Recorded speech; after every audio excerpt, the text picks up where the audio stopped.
Fala galera, recuperados do baque de quinta-feira? Foi brabo, né? Tá sendo brabo ainda. Mas vamos falar hoje com uma tranquilidade, né, com a cabeça fria, sobre a derrota no Itaquerão, né, sobre o fogo no rabo de alguns influencers tricolores, tão parecidos ali com a maldita mídia esportiva, e analisar. Há culpados? Quem é o culpado ou quem são os culpados? Isso a gente vai falar nesse vídeo.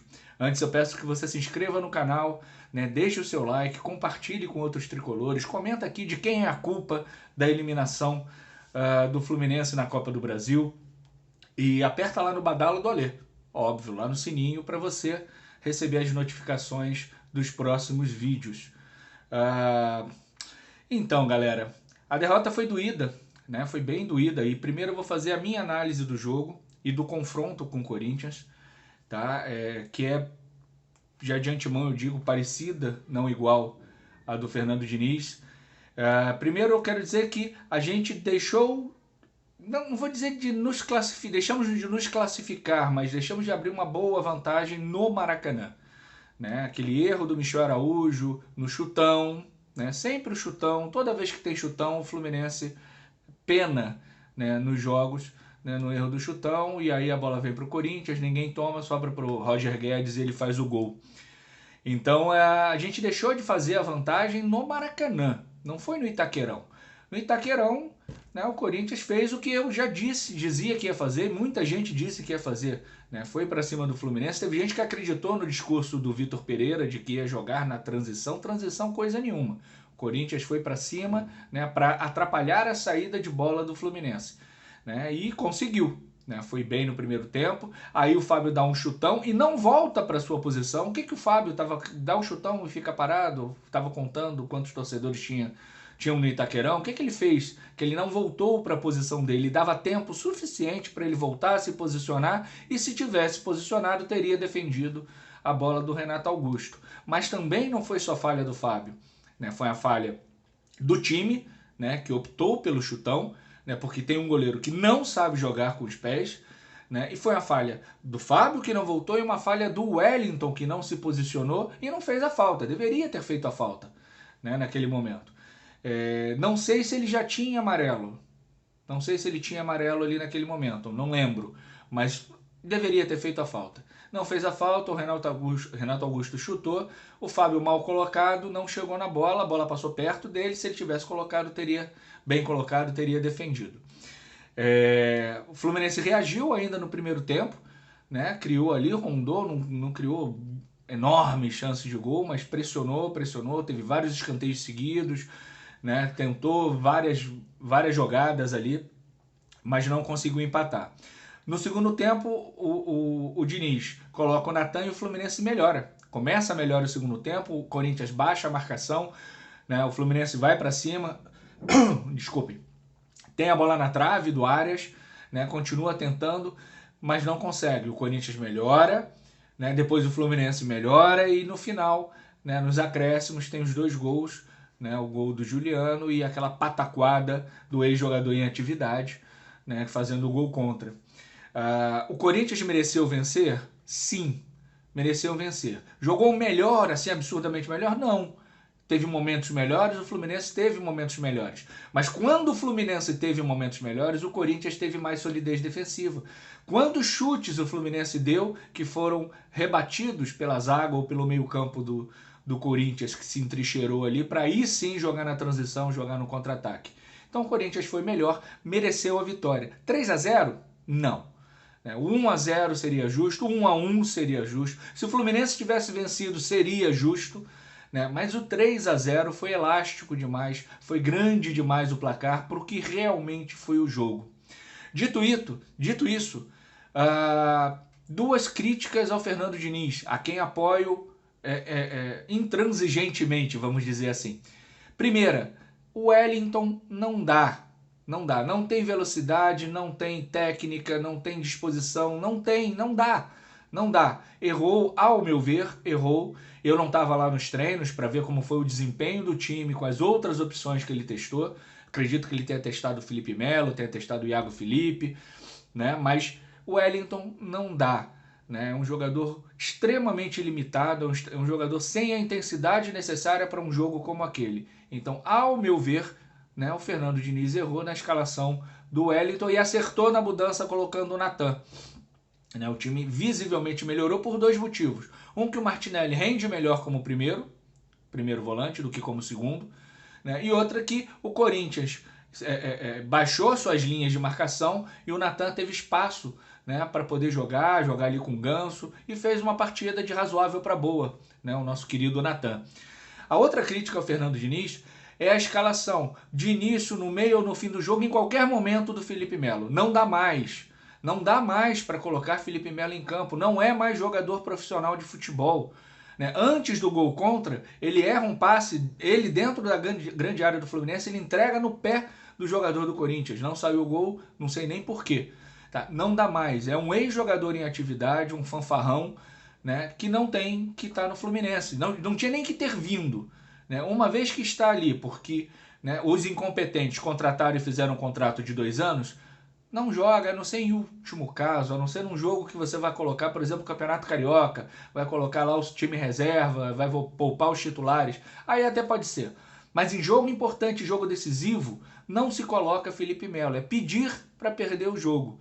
Né? E isso o Fernando Diniz precisa ter, a humildade de reconhecer e de entender. Muita gente fala, mas ele disse que ele acertou, ele não consegue... Não, na entrevista ele tem que dizer isso mesmo. Né, que ele não se arrepende, que o Wellington é bom jogador, que ele confia no Wellington, porque um líder, ele elogia publicamente o seu liderado, e se tiver que fazer uma crítica, uma correção, ele faz no privado. Vem cá, meu querido, olha, você errou aqui, aqui e ali. Né, mas na entrevista coletiva ele tá certo, é isso mesmo. Eu só espero que ele não pense que o Wellington é esse grande jogador e que Felipe Melo é uma alternativa interessante para o Fluminense. Então, o resultado em si foi justo, a classificação do Corinthians foi justa, mas nós deixamos de ter uma chance maior de classificar no Maracanã, não foi no Itaquerão. E o placar, extremamente dilatado, não reflete aquilo que veio o jogo, aquilo que foi o jogo. E aí, terminado o jogo, eu dei uma olhada pelo YouTube, de verdade não consegui nem ver os vídeos dos colegas, né, que são muito bons. Sigam as mídias tricolores. Tá, a Hora do Flu, Raiz Tricolor, Sentimento Tricolor, Vilela, Viajante Tricolor, o Pitaco Tricolor, Camisa Tricolor Podcast, Resenha Tricolor. Se eu esqueci algum aqui, Tricolor Fanático do Guigão. Sigam e se inscrevam nesses canais, porque tem conteúdo muito bacana para todos nós, de todas as formas. Né? Desde especulação, comentar especulação, né? A análise, o canal do Lessa, né? Que é o setorista do Fluminense, traz muita informação, muita coisa bacana pra gente. Sigam, é muito melhor do que assistir debate no Sport TV ou na ESPN. Perdeu o nosso tempo vendo alguns caras que eu não vou nem citar nome para não dar mídia para essa gente, tá? E vou citar nome só quando tiver alguma coisa bacana, como foi o André Rizek antes do jogo Fluminense e Palmeiras, que fustigou os comentaristas, né, que disseram que na semana anterior Flamengo e Palmeiras era a decisão do campeonato, o Flamengo 9 pontos atrás do Palmeiras, e na semana seguinte o Rizek provocou os seus comentaristas. E aí, o Fluminense tem 1 ponto a mais que o Flamengo, é decisão contra o Palmeiras também, vocês vão falar isso também? Então isso é muito legal, né? E ele sempre faz alguma autocrítica no programa dele. Mas fora o Rizek, eu não vejo ninguém mais fazendo um trabalho de comentário correto, né? Isento, né? É sempre puxando a sardinha para os times que eles querem ter audiência, né? Topa tudo por audiência, topa tudo por like, topa tudo por mídia, né? Então sigam as mídias tricolores, porque valem a pena. Mas alguns, né, falaram em vexame, em vergonha. Gente, não teve vexame nenhum, não teve vergonha nenhuma, o placar não reflete o que foi o jogo e muito menos o que foi o confronto. Né? Então, em falar em vergonha, em vexame, é um fogo no rabo, né? Para ter like, ou, né, aquele desespero, aquela tristeza, aquela raiva da eliminação, e isso é entendível, e é por isso também que eu não gravo vídeos após o jogo. Por isso também, porque durante o jogo estou tomando a minha cerveja ali e eu não quero gravar vídeo e depois ter que apagar ou ter que fazer outro vídeo pedindo desculpa por algum motivo. Tá? Mas o fato é que, se há uma vergonha nessa história toda, e eu não estou falando só da eliminação para o Corinthians, é a montagem desse elenco. Montar um elenco, né, pagando 1 milhão por mês a Felipe Melo e William Bigode, né, gastar 9 milhões com Cris Silva, 8 milhões com Caio Paulista, não gastar o dinheiro para manter o Nonato, que fez uma falta gigantesca na quinta-feira no Itaquerão contra o Corinthians, isso é uma vergonha. Contratar 2 laterais esquerdos e nenhum dos dois ter a menor condição de jogar e ter que improvisar um atacante que não é atacante, não é lateral, não é jogador, não é nada, né? Que é o Caio Paulista, é uma vergonha. É uma vergonha. O Fluminense não tem laterais. Muita gente fala, o Samuel Xavier melhorou. Melhorou do quê? Ele parou de comprometer atrás. É uma melhora, sim. Mas qual é a jogada relevante do Samuel Xavier durante os jogos do Fluminense? É o jogador que mais toca a bola para trás. É aquele cara que fica ali, é um água de salsicha que tá ali e se tiver outro lugar dele vai fazer a mesma coisa. Eu com 20 anos a menos faria a mesma coisa que ele. Né? Tocar a bola para trás para o zagueiro, qualquer um de nós faz. Então, mídia tricolor, calma. Calma, galera. Não teve vergonha nenhuma. Né? Teve uma eliminação frustrante. Né? Foi uma decepção. Né, como disse o Vitor Lessa no vídeo dele, mas foi também a confirmação do que muita gente diz: o Fluminense não tem elenco para estar onde está. O Fluminense não tem elenco para estar no G4 do Brasileiro, não tem elenco para chegar à semifinal da Copa do Brasil, mas chegou graças aos bons jogadores que tem, não tem um elenco, mas tem bons jogadores. A gente tem o Ganso, tem o Cano, Matheus Martins, né? Tá jogando bem, não é o Luiz Henrique que foi doado, né, ao Betis, mas Matheus Martins tem jogado bem. O Arias não foi bem contra o Corinthians, mas é um grande jogador, né? A zaga tem tido problemas, mas são 2 bons zagueiros. André é um monstro no meio-campo. Mas aí você perde o melhor jogador do time, que é o Luiz Henrique, perde o Nonato, perde um bom reserva, que era o Lucas Claro, e aí a galera vem reclamar das substituições do Diniz. Eu ouvi gente dizer, não, só substitui se quebrar a perna. Gente, não é assim. Você perde intensidade. O Corinthians tirou o Renato Augusto, o melhor jogador deles, e ganhou intensidade, foi lá e fez mais 2 gols. Você perde intensidade, mas o Corinthians tem o Juliano no banco. Né? Tem lá o Adson no banco, né? Que é um bom jogador, um garoto, um bom jogador. Enquanto o Corinthians, tá, na janela, buscou o Vera e buscou o Yuri Alberto, né? O nosso presidente fanfarrão, que agora fala em Thiago Neves para, né, dar uma amaciada na torcida, né, veio trazer Marrone e Alan. Alan sem jogar sei lá quanto tempo, todo respeito pelo Alan, e o Marrone que não joga nada, para ser muito sincero, só jogou um pouquinho no início do Vasco. Fora isso, não jogou nada nunca. Então não dá pra gente culpar o Fernando Diniz. Eu não vou colocar a culpa no Fernando Diniz. Eu não vou colocar nem a culpa nos jogadores, nem nos jogadores que eu não gosto, que eu digo que não deveriam estar no Fluminense, porque a culpa é inteira da diretoria e não só do Mário Bittencourt. Do Mário Bittencourt e do senhor Paulo Ogione. Tá? São os 2 culpados, os 2 grandes culpados, né? E o scout do Fluminense, se é que tem um. Né? São os 3 grandes culpados, vamos fazer assim, né? Por essa eliminação. Tivesse o Fluminense um elenco equilibrado, um time com 2 laterais, ainda que não fossem 2 craques, mas com 2 bons laterais, né, o Fluminense teria muito mais chances, tanto no Campeonato Brasileiro, quanto na Copa do Brasil.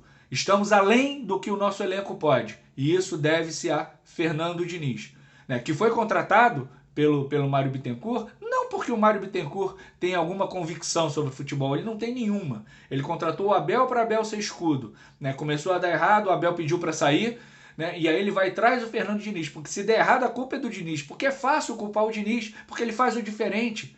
Né? E a torcida cai nessa esparrela, parte da torcida cai nessa esparrela, né, de culpar quem faz o diferente, né, e aplaudir quem faz a mesma coisa, jogar fechadinho, no chutão, né, esse futebol horroroso, e que nem sempre ganha, porque só um ganha. Só um ganha. Né? E nós estamos vendo aí o Flamengo nas 2 finais, Libertadores e Copa do Brasil, jogando um grande futebol. Quem joga o melhor futebol hoje são Flamengo e Fluminense. E só um ganha. E quem está na final? É o time que tem elenco. Ah, mas Alexandre tem muito dinheiro. Tem muito dinheiro. Tem dinheiro até que a gente, né, suspeita. Mas, por exemplo, o contrato draconiano da Globo lá, que provocou contratos terríveis ou contratos não bons, né, com outros clubes. Né? Mas tem muito dinheiro. Mas tem um elenco. E nós não temos o elenco. Nós não temos dinheiro e gastamos muito dinheiro com jogador ruim. Perdemos 25 milhões na Copa do Brasil, né, que seria o prêmio por chegar à final, e ganhando a final seriam 60 milhões, então nós perdemos pelo menos 25 milhões, porque não quisemos pagar 12 milhões no Nonato, mas pagamos 8 milhões no Caio Paulista, 7 milhões no Cris Silva e 13 milhões por ano, fora férias e encargos, para Felipe Melo e William Bigode. Então, se querem culpar alguém, culpem as pessoas certas. Mário Bittencourt, Paulo Ogione e o scout do Fluminense. Grande beijo, um grande abraço. Tchau, tchau.